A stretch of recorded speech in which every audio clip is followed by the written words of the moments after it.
Hello, my name's Maria McNamara and I'm the CEO of Advance.org.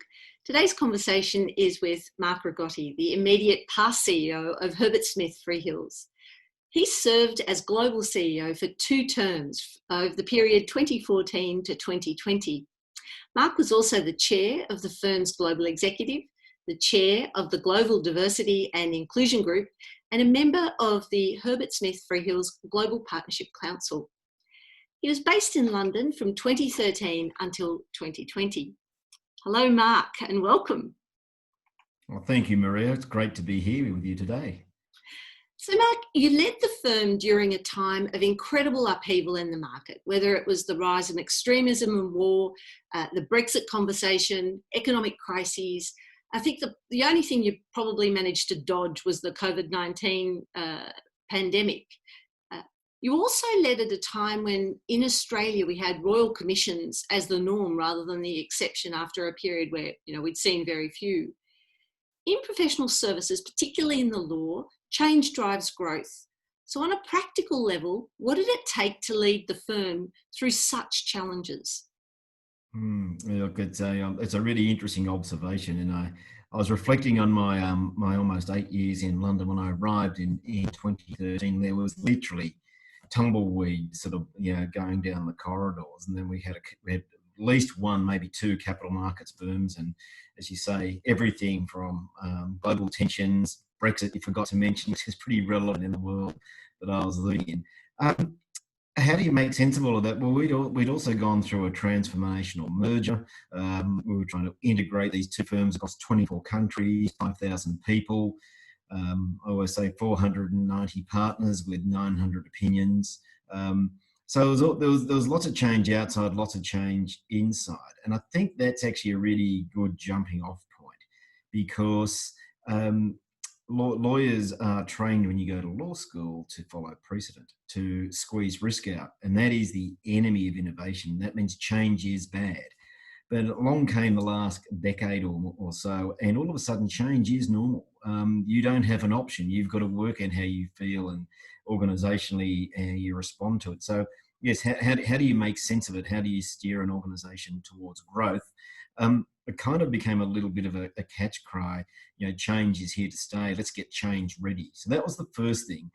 The second thing was, and I borrowed it from Dr. Chris Stevens, who's an Australian, is to control what you can control. So we had a little mantra, which was event plus response equals outcome. Event plus response equals outcome. Kind of really simple. It's at the banner of every report I did. And the thinking goes like this: stuff happens. That's the event. You can't change it. But what you can control is how you respond to it. And if you respond in the right way, in a positive way, that will achieve a better outcome. And that means adopting a growth mindset. That means being positive about actually doing things and not hunkering down, but actually trying to find opportunities rather than just whinging about the challenges. So we found that actually landed quite well inside our organisation. It gave people a sense of control, a sense of I can do something about the situation. It didn't work every time. People still wanted to whinge about the event or complain. That is human nature. But I guess my role as leader was to try and create hope in the outcome by focusing on the response, not ignoring the event, but really trying to say, okay, what are we going to do? So what? That's happened. So what? What are we going to do? Trying to move the conversation into one of hope in the future rather than just trying to kind of lament the passing of the past. So that's an easier thing to do when you're in your own patch, when you're at home and you have your network, your family, all your supporters, a life of building networks. It's a very different proposition when you're overseas, when you have no network, and when you're trying to settle a family into an environment that's not familiar. So how did you manage that? Yeah, one step forward, one step back, I think. And I'd be interested to the folks listening on this if they've got any tips. I think for the constituency that you serve, it'd be great to have the 3, 4, 5 kind of top tips. For me, I actually found I needed support networks outside the business I was leading, to be really honest. So personal, this is what I did. I had an American mentor who had been CEO of a listed company in London who was now on the director set, and he was actually able to teach me how to make sense of being an outsider living somewhere else, when to push, when not to push. Now he's American, even worse, he was Californian, so he was great. And I also found the other support network for me was a bunch of Aussies who happened to be working in the same place. Kind of got to go and find them. But I found that actually also a great source of inspiration. So you're right. How do you actually make a difference as a leader? Well, you probably got to look after yourself a little bit. You got to. I found I had to look for inspiration outside the business, and then inside the business, I think there's just something about an integrity piece. Sort of no favourites. Probably being a little harder on the Australian interest in the argument than the non-Australian interest, but that kind of builds a credibility. And I think it probably, if I had to look back on those years, probably the first year felt like no progress. Second year, little bit of progress. Third year, completely different. It was kind of like, there was very much a hockey stick effect, you get the uplift. So for me, it was around about year 3. Again, I'd be interested in some of the advanced members and the diaspora, sort of, what did they experience? And I think my advice would be is if you're in year 1 or 2, don't despair. I mean, it might take less if you're lucky. It might take longer if it's more difficult. But for me, it was around about year 3. It felt like people actually understood some of the language I used. I'd hear about that coming back. Instead of saying no, they'd say, that's an interesting idea. Although with British understatement, you've kind of got to put the decoder on a few of these things. The last thing I did, which was interesting, which I used in a farewell speech, I kept a piece of paper on the left-hand side of my desk. So the right-hand side was all the stuff to get done. The left-hand side was, kind of thinking stuff. It was a bit of paper with a column down the middle. And at the top, I wrote what they say and what they mean, which is it's a good way to try and bridge cultural difference. Someone would say, that's an interesting idea, Mark. That means, you knew it was gone. That's rubbish. What was he thinking? And at times that felt like a scene out of Yes Minister, but it was still helpful.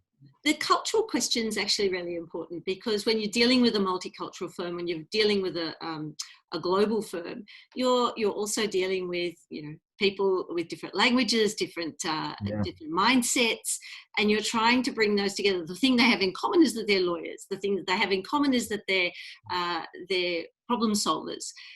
But there are many, many differences. So how did you find that common thread that could draw them together and have them work as one seamless organisation? Yeah. Look, work in progress. I remember getting some training on this, and it kind of hit me like a sledgehammer. In fact, one of the things I really took out of working overseas was this great opportunity to work with people from different places. And I remember going to Moscow. I mean, it must have been the English's little joke on me. They said, you need to go around all the offices. So got a schedule together. So I'm there in Moscow. It's February the 4th. Like, it's freezing. It's -20. Anyway, we're in a partners meeting. And it is like being in the ring with Mike Tyson. It's just, it's blood and guts stuff. And anyway, after I was thinking, that was a bit, I wasn't quite ready for that. People having an attack on me. Then they all went to dinner and drinking, and it was all happy days. And the managing partner of the office pulled me over and said, that's just how we do things in Russia. It's just very kind of very full frontal. And that was okay. The next one I went to, that was fine. I sort of knew how to engage.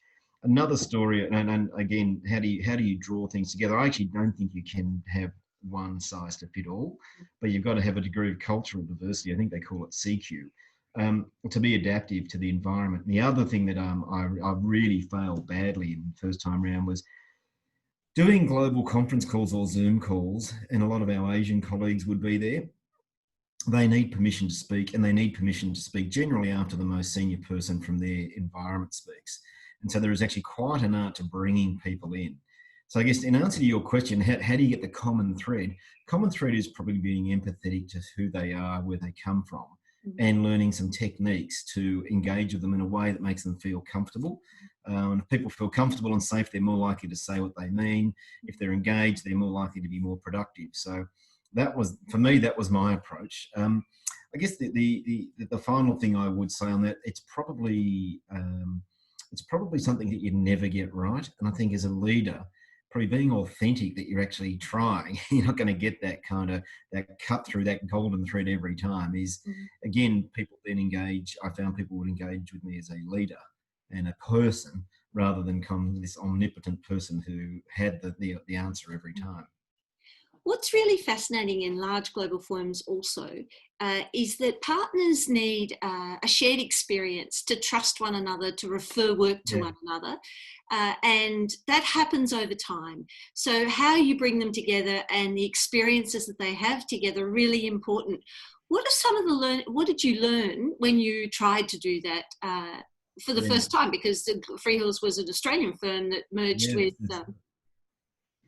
Yeah, no, look, it's very true. In the early years, we put a lot of store on getting people together. And we asked them to write joint business plans. We asked them to go to conferences together. They were all good.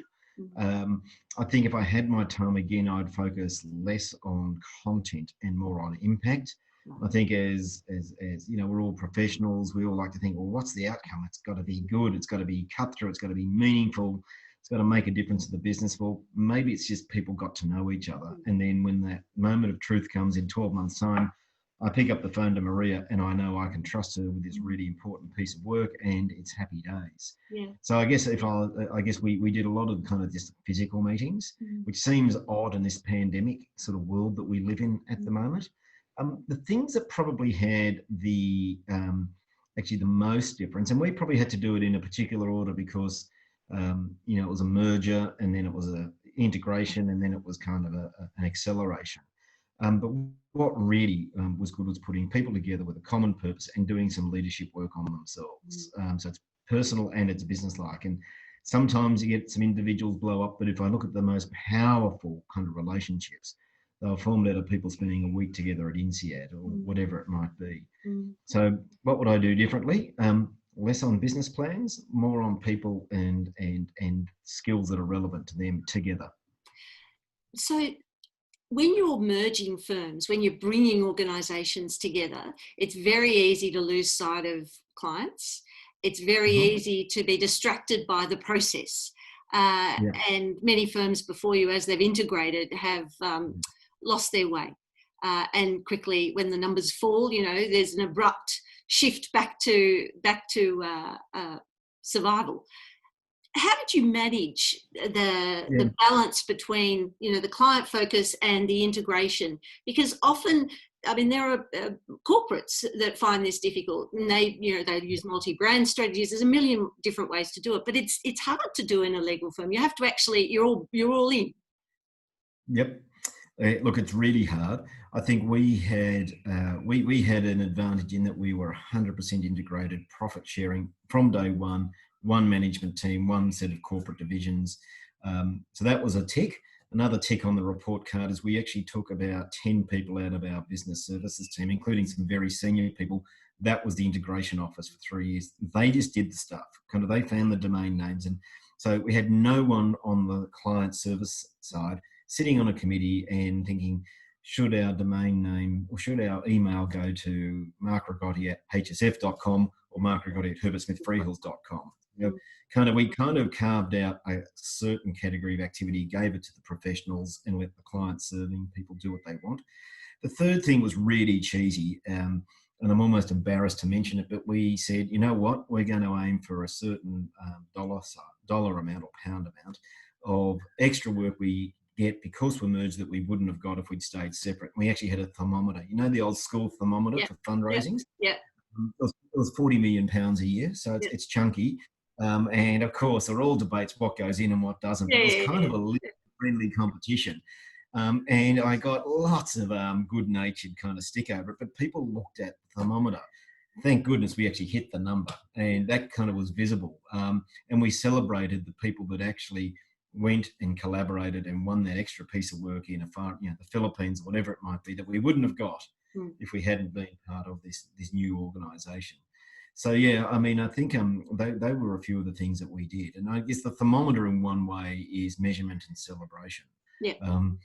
just couldn't think of a better way to do it at the time. Yep. And Well, try it's an important way. It's the one thing people forget to do. They forget to celebrate things, and yet a yeah, celebration gives you the wind under your wings to keep going. You know, often it that's is right. it's what's needed. It's really interesting when you're looking at the sort of firm you wanted to be. I mean, you're not in isolation. You're there to serve your clients. How Yeah. significantly did your client base change? How significantly did your Mm. emphasis change when you moved into a national firm, into a global firm? And how did you change the mindset of the Australian partners to lift their gaze and think global? Yeah.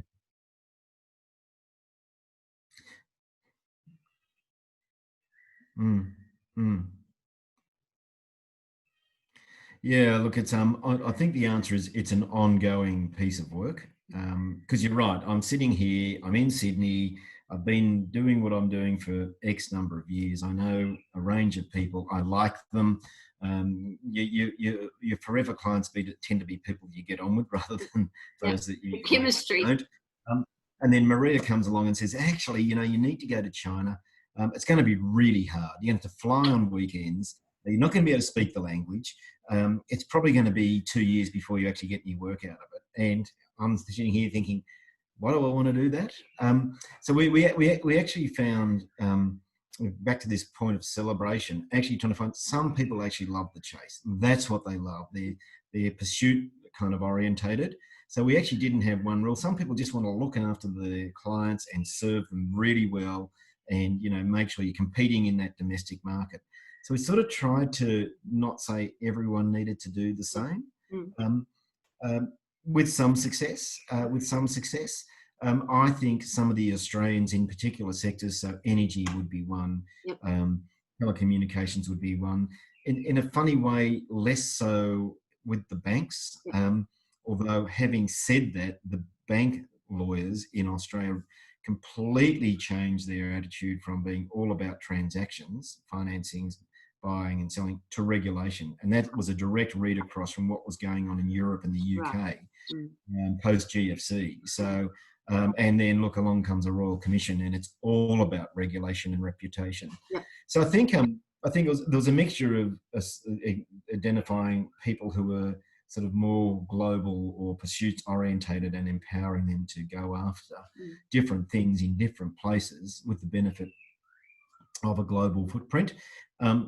Also still valuing those the homebodies that wanted to kind of keep the home fires burning. And then I guess, just trying to find ways to celebrate the global stuff. I have to say it is still a challenge. Yeah. Probably the biggest shift in our client base was, financial services were already huge, but it is just such a big part of the global client base. Okay. Particularly in London, it's 65%, I think, financial services in London now.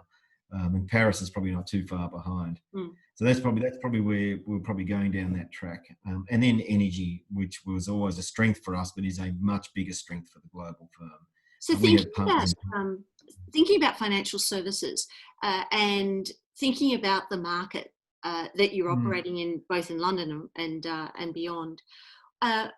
Where do we sit? Where does our local market sit in terms of client base, in terms of sophistication, in terms of the regulations that are dealt with? When we're looking at the next economy, the new economy, how well positioned are we? And when you're thinking about your clients in overseas or across the world, how are they going to deal with the new economy, with the fintechs, the reg techs, the ag techs, legal techs, the whole lot. I think it's a schizophrenic kind of position in Australia. At one level, if you take financial services, our banks are the envy of the world, and I just don't get it why the public and the press give our banks such a hard time when, in fact, they're not perfect, but no business, no person is. Whereas, in fact, if you are sitting in London, or you're sitting in Germany, say, Deutsche Bank, which was this national icon, it's kind of like kind of flag bearer of the country, and it's kind of a shadow of its former self, and it's the Germans really feel it, and yet we've got some fantastic banks that are among the best in the world. So I think some of them, there's a lot of looking at the Aussie banks. What are they doing? How are they getting it right? Um, so that there's a bit of that. On the tech side, it's interesting. I think we probably lag a bit on the fintech piece, which is kind of interesting because, gross generalisation. But again, inside our business, the Aussies were always the ones that were looked to get the more innovative idea, the more progressive ideas. And if we're trying to pilot something, we'd probably pilot in places like Australia or Russia. Actually, they're very progressive in a Russian way. So kind of that's why I say it's schizophrenic. You've got these fantastic big four banks, but the tech piece isn't quite there, but it should be, because the attitude of Australians is actually, we're just as smart, probably more progressive than many parts of the world in terms of giving stuff a go. Yep. Kind of those stereotypical attitudes which kind of come through in our DNA from living here.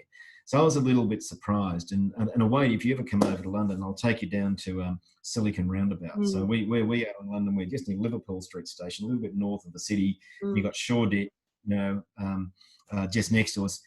3 blocks away, 4 blocks away, there's more beds and bicycles than you can poke a stick at. I mean, it is amazing. And so we have one young partner, a lady in London. She only acts for fintechs. She would not dream of acting for a bank, and that is a badge of honour that she wears. If you're in Australia, you've got to act for one of the big 4 banks. And so I think we've got this mixed thing going on in Australia.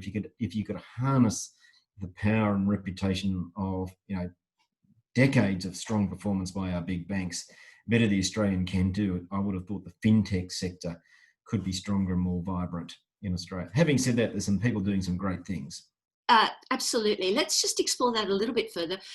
In 2008, during the GFC, when the bottom fell out of the market, particularly in the UK, and the government digital service had to be set up because they had to deliver the same level of service for much less. I think it was 66% less that the impact on the budget.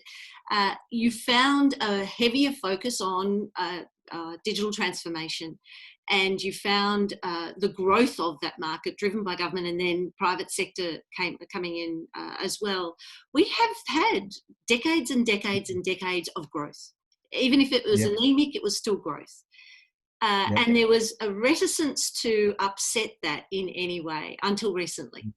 And I'm wondering whether that might explain a little bit why we're so slow in the uptake. And I'm wondering the difference that you find in terms of the people sitting around board tables overseas as opposed to the ones that you find here, because we've had it not easy, but certainly nowhere near as challenging as the rest of the world. I wonder whether that tested by fire is the reason we're not as progressive as we should be on many of the tech businesses. Look, there's definitely something in that, isn't it? Because we're all individually and collectively the sum of our experiences, and it is interesting watching this pandemic and watching the leaders after me come through. It's interesting. Those that were forged in Australia, they're very driven around protect the talent. Right. Those that are forged, if you're in France or Germany or England, where it was really tough, kind of four redundancy rounds in our London office in 2009, really awful. But some of those people are now the partners of today, who are the leaders. So you've kind of got protect the talent in Australia. You kind of got protect the balance sheet in London. And so it just proves the point. Yes, we are the sum of our experiences. Maybe a little bit of the hunger has been knocked off because there has been sustained growth. And look, there's probably some other structural features in the economy. I mean, just volume too. I mean, I've always wondered why there can't be more Australians doing things from Australia which have no connection to Australia. And I really learned this when I arrived in London. I sat on the M&A and capital markets floor, and 40% of the work, at least, and we measured it 1 year, 40% of the work had no connection to the UK. None. Right. Zero. They were everywhere. Imagine if in our fintech sector, 40% of the work they did had no connection to Australia. There's no reason why, because services, there's no barriers, or very few barriers to entry for the provision of services. And So, that's a bit of a well, I mean, it's fascinating because I guess this is the new point in terms of the new economy. We're talking about augmentation. We're talking about automation. We're talking about the addition of new skills. We're talking about technology driving many of the activities. Not all, but certainly many. And of course, it doesn't all have to be done here. So when you're thinking about when any organisation that's going to be confronting the sort of issues that we're talking about now, as a leader, what are the sort of frameworks that you're using to think those through? If you were sitting around a board table guiding a CEO through this next very challenging phase in the economy. Yeah. Look, everyone's got their own thing. I mean, I'm a fan of there being no more than three things. And there's a bit of science that actually says your brain can't cope with more than three things. So trying to bring it back to the three things. And the little methodology I like, which is borrowed from another Australian called David Rock, who is in New York and runs a thing called the Neuro Leadership Institute. And they are the cultural advisors to Satya Nadella and Microsoft. I mean, join the dots. David, if he was on the call, would say priorities, habits, and systems. What are your priorities? And no more than three. What are your key priorities? And in the current environment, it could be survive, although I hope people can think bigger than that. And then what habits do you need to bring those priorities to life? And then what systems should you have to support it, which kind of sounds all simple. But if you kind of haven't got your priorities sorted out, it kind of makes the next two things a little harder.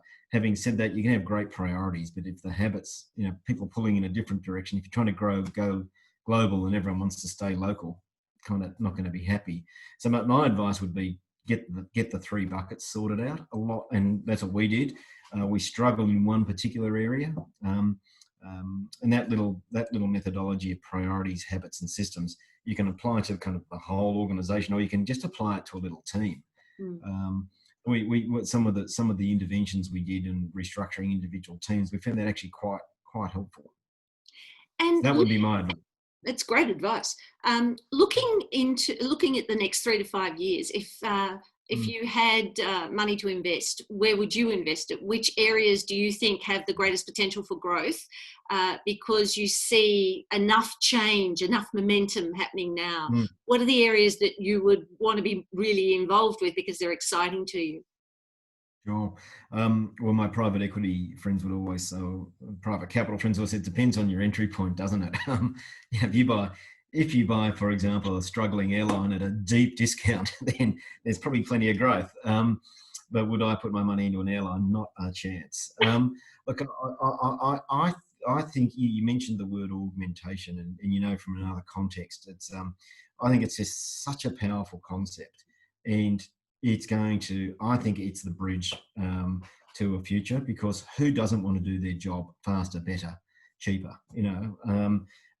What customer doesn't want the same outcome? So I'd be looking for, and this is not really answering your question in terms of sector A or sector B, but within sectors, there are people that are looking to augment and do things in a chunk, which is achievable. And I think that's probably where the future is going to lie. I just know, boards and clients, when we're advising them, they love the idea of deep transformational change. But gosh, it's hard to get there. You got that quarterly investor call, you got, regulators breathing down your back. So anything which augments, and I just look in our own business in legal tech, I think that'll come, and it'll probably be more on the volume-based stuff rather than the really clever, the AI enhanced thing that can do everything. Frankly, it's putting an extra set of roof racks on your car rather than kind of, getting into a different type of vehicle. So I do like augmentation technology. I think that'll be really interesting. It does strike me there's something around food. People want to be healthier. Sustainability is the new normal. ESG is the number one thing that we diligence for clients when they're looking at buying or investing. And that, I think, is going to feed into food, and food is ubiquitous, isn't it? And so kind of seems to me clever food solutions are another thing, and that's probably more in the developed world rather than the developing world, but who knows? So that they would be two things. I guess the third thing is energy. Again, one thing I learned overseas, I'm just surprised Australia hasn't cracked energy yet. You know, Yeah. got unlimited sources of energy, second highest energy prices in the world. Mm. I spent some time in Denmark on a business mission, and kind of the debate's over. They're working at, oh, now we've got cheap energy, how can we leverage it? And they're not kind of worrying about the carbon debate. And so I Yeah. would have thought that's inevitable in Australia, personally, I think. So that would be, I'd also be investing in sort of carbon proof businesses. Okay, and I'll end with this question because the profession is changing so radically. Many of the young people coming through will have one of two, you know, we want to do law because it's a general degree, or we want to do law because we want to practice law. Would you recommend that children or young people do law? Look, I would. I think, though, and I was having a discussion with a dean at the law school. We've got to change what it means to do law. There's the technical content, like the books on the shelf behind you, but problem solving, empathy, and ability to interact with people is just as important. So yes, I would say worth doing law, but think about where you need to be a couple of years when you get out. And also, it's not, by the way, it's not going to be the same sort of things that you do as a lawyer in year 1 as you'll do in year 5, year 10, year 15. And that is a big shift from when I went through. So yeah, I would recommend it, but eyes wide open, I think. Thank you so much for your time. It's been a great conversation. I think we've been in the profession in different roles, very different roles, for much the same period, and I found the whole experience quite. I actually found it a terrific training ground for moving into the innovation entrepreneurship ecosystem, because it's all service-based. It's all about moving fast. You know, the service comes online very quickly, and it's all about change. So all power to you. And it's lovely having the chat. Thank you for your time. Well, thanks, Maria.